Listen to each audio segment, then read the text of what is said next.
Good morning. Good morning, everyone. And it's good to see you all here today.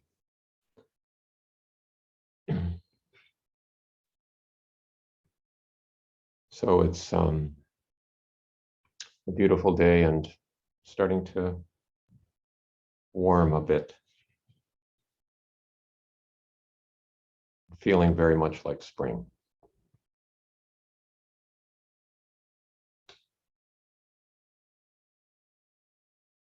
Which can bring a certain joy to the heart. We actually, during discussion last time, I referred to a poem, a short poem by William Blake, that I'll read again because it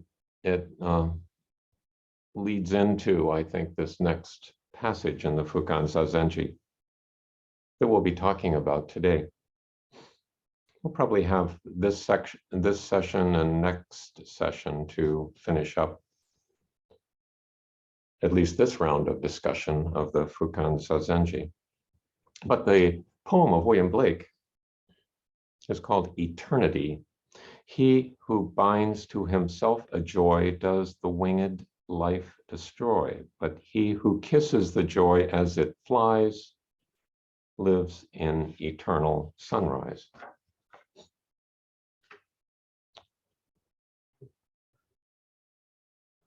So this next short passage of the Fukazazenji, I think, addresses the attitude with which we should approach practice. Maybe specifically Zazen practice, sitting meditation practice, but just practice in general, daily life practice.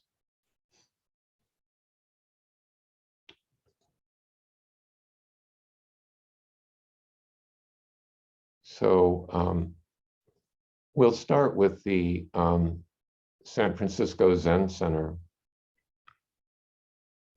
translation of this passage. This being the case, intelligence, or lack of it, does not matter. Between the dull and the sharp-witted, there is no distinction. If you concentrate your efforts single-mindedly, that in itself is negotiating the way. Practice realization is naturally undefiled. Going forward in practice is a matter of everydayness. Another translation of the same passage, this by Shohaku Okumura. Therefore, do not consider whether you are clever or stupid, and do not think of whether you are superior or inferior. When you practice wholeheartedly, it is truly the practice of the way. Practice enlightenment cannot be defiled. Making the effort to obtain the way is itself the manifestation of the way in your daily life.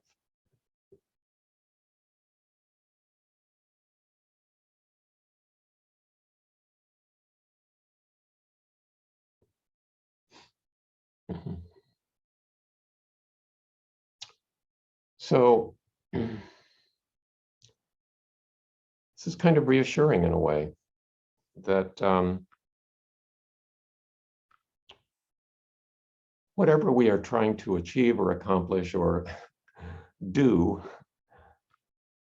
in this practice doesn't depend on a high level of verbal or conceptual abilities. That it doesn't really make any difference whether other people or ourselves consider ourselves either clever or stupid. It's not about that. It's really about just making an effort.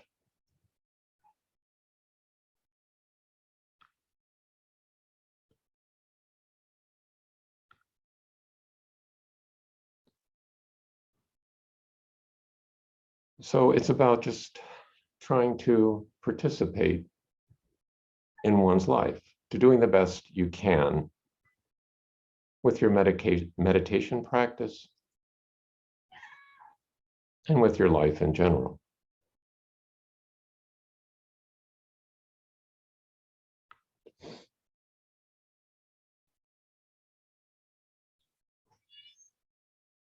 So, Carol, if you could get the cat, that would be nice. Sometimes she just sits there and doesn't do too much, but other times she draws attention to herself. So,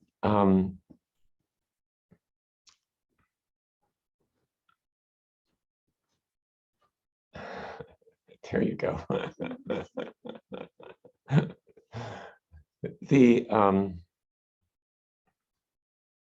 So it doesn't depend on being clever, in other words.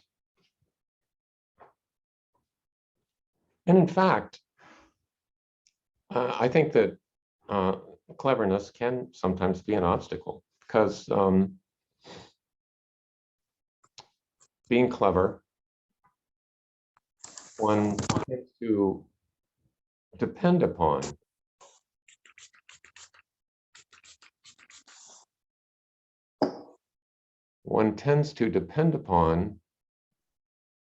one's, just a minute, I'm trying to take care of that. Good. One's cleverness, one tends to depend upon one's conceptual ability and tends to look for conceptual answers to everything. Whereas in this practice, the attitude with which Dogen recommends we approach it really is one of just making an effort without full understanding, without really knowing for sure what we're trying to do.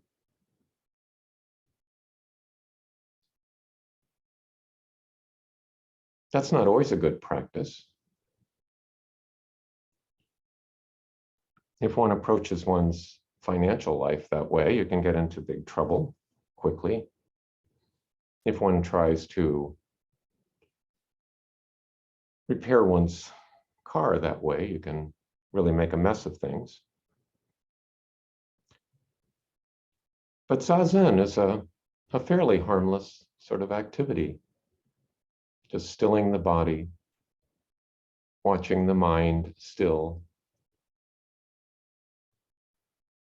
Unlikely that you'll get into too much trouble if you just have faith in the practice and do the best you can with it, really not knowing where it will lead. And Dogen sort of goes on to say that where it will lead is not the point. It's just the making of the effort that is enlightenment. That, in fact, is it. The practice is the accomplishment. We're not used to things like this.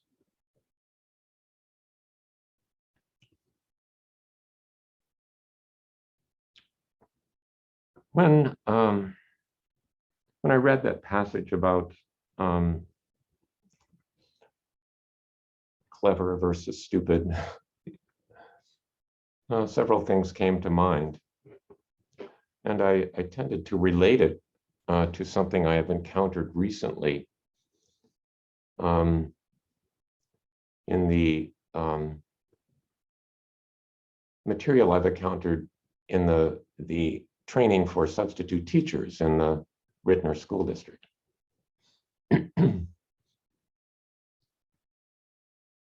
And in that training, they bring up a concept that dates back to 1983. a psychologist called Gardner, who talked about multiple intelligences. Some of you may be familiar with this. That he made the claim that intelligence couldn't be assessed on a single scale. It was not monodimensional. That there were different kinds of intelligence. And he outlined several. And really, it's kind of a theory that he put forth without trying to enforce it with much evidence. But I think it's interesting to consider nonetheless. He talked about not only verbal linguistic intelligence and logical mathematical intelligence, like word smart and logic smart. And those are the things that we tend to think of as intelligence. But he also talked about nature smart, the person that just seems to know what to do in a garden and just seems to make plants grow effortlessly, seems to know what they need. Or self-smart, the person who seems to understand the workings of the self better than others, is more introspective. Or visual, spatial smart, picture smart, someone like an architect or a designer who can envision things and imagine how they might look or be. Musical smart, or bodily kinesthetic smart, like a dancer or an athlete, a gymnast, who seems to have a natural grace. Or interpersonal smart, someone who seems to have the gift of walking into a room and making everyone feel comfortable. What comes to mind there is years ago, there was someone who came through our office at the end of the day after all the patients had left and emptied the trash. His name was Craig.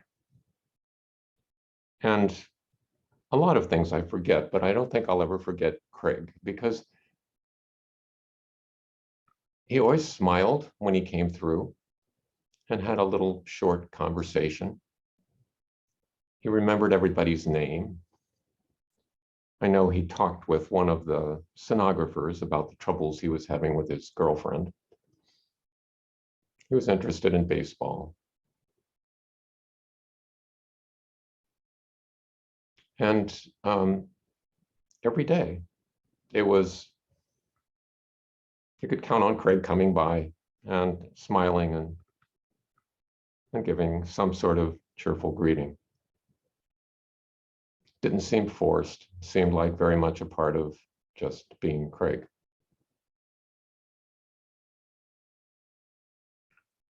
As it turned out, the cleaning of the building was outsourced to a company that hired a number of people. So anonymous people would come through at the end of the day, and I missed Craig, but I encountered him a while later, just walking around St. Charles, and he was real proud because he had passed a business accounting class at the community college. And he just seemed like Craig.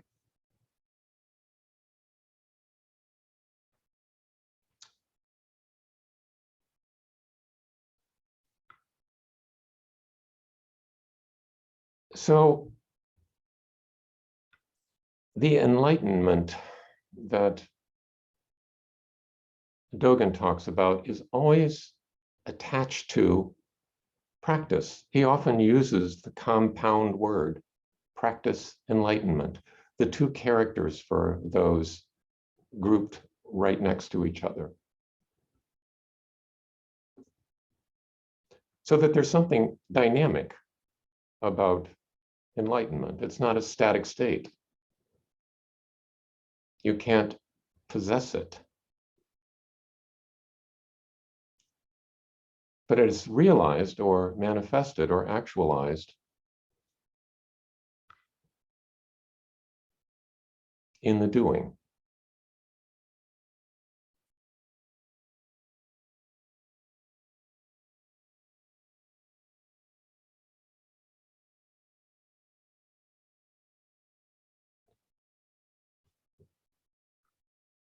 So another translation, with the last one I'll show, of this passage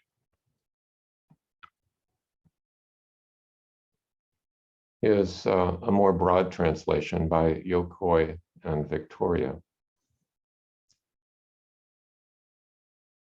Therefore, no distinction should be made between the clever and the stupid. To practice the way single-heartedly is in itself enlightenment. There is no gap between practice and enlightenment, or Zazen and daily life. To practice the way single-heartedly is in itself enlightenment. There is no gap between practice and enlightenment, or Zazen and daily life.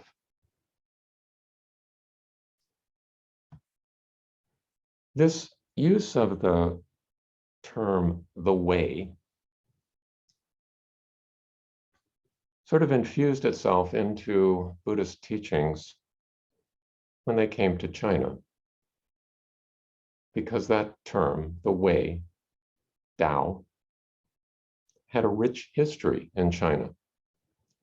And people in China exposed to Buddhist teachings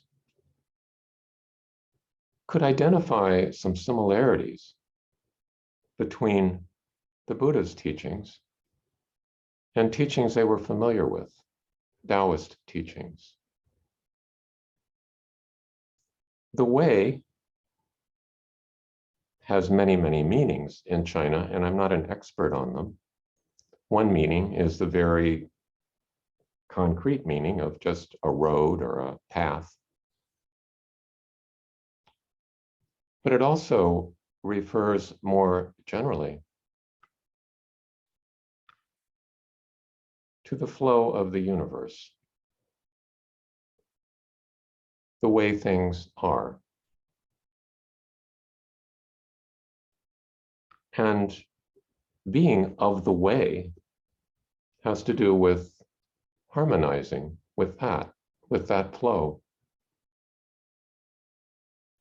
not trying to work against it,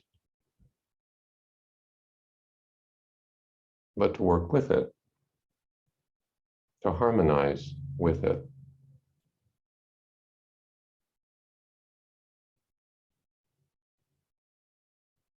And Dogen is trying to tell us that that effort to work with the way, to be in the way, in that sense,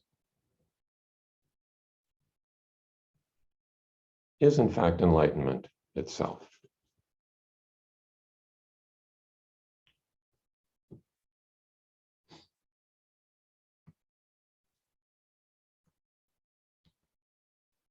Another term that I'll finish up with is this term single-heartedly.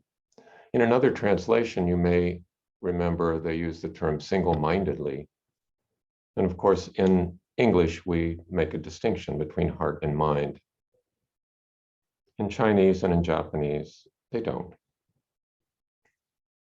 The workings of the heart and the workings of the mind are considered together. And the term shin is used, heart-mind.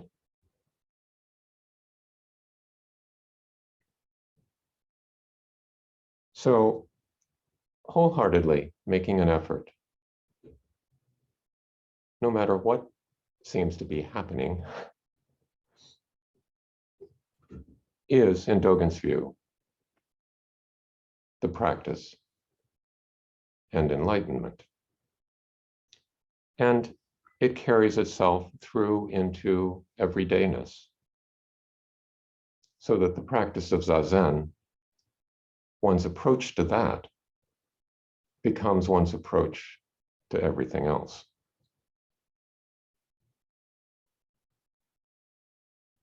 It is in the doing and not in the having. So I think I'll stop there and see if there are thoughts or comments or questions about this. We'll break into groups for discussion. And what is meant by the way?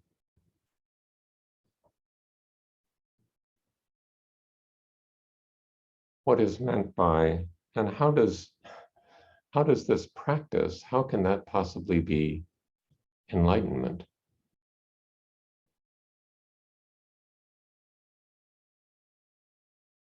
Isn't there something to attain, to have?